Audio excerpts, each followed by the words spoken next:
तर बुधवारसाठी आज आम्ही काय-काय काढले बघा. बुधवारचा आज वैरागचा बाजार असतो.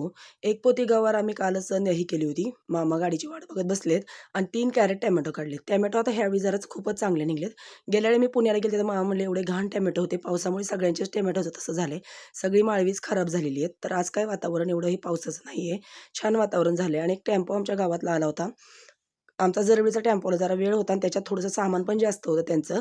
मग मामांना म्हणलं, "तुम्ही गवारीचं पोतं घेऊन पुढे जा." कारण स्टॉपवर आमच्या इथं वैराग स्टँडवरनं पण आतमध्ये बाजार खूप लांब आहे. तर मामांना म्हणलं, "जा तुम्ही, तिथून काही गवार घेऊन जाता येईन." मग मामाने गवारीचं पोतं घेतलं आणि गाडीत निघाले.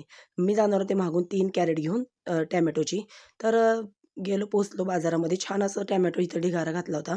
लिंबू, गवार सगळ्यांचा खूप छान असा फ्रेश आज हे होता, भाजीपाला होता. तर त्याच्या गेल्या बुधवारी मी व्हिडिओ घेतला होता. पावसात खूप नुकसान झालं होतं सगळ्यांचं म्हणजे वाहून गेली होती माळवी. तर त्या व्हिडिओला मला कमेंट आली होती, "काय बावळटसारखे व्हिडिओ बनवते, काय अक्कल आहे का?" तर कसं झालंय मला ह्यातनंच कळायला लागले, की मी पुढे चालली म्हणून मला तसे वाईट कमेंट करतायत. तर छान मग संध्याकाळी बेत केला मटणचा. मग म्हटलं खायचं होतं मटण. चिकन काय होतं त्यांना आवडत नाही. मग आणलं होतं येताना मटण. मटण घेतलं शिजवून हळद, मीठ घालून, कोथिंबीर, लसूण आणि वाटण करून फोडणी घातली. सगळेजण बसले जेवायला. कांदा, लिंबू सगळं चिरून घेतलेले आणि कसं झालं थोडंसं नॉन-व्हेज असल्यामुळे उशीर झाला होता. यायलाच आम्हाला बाजारावरून उशीर झालेला होता.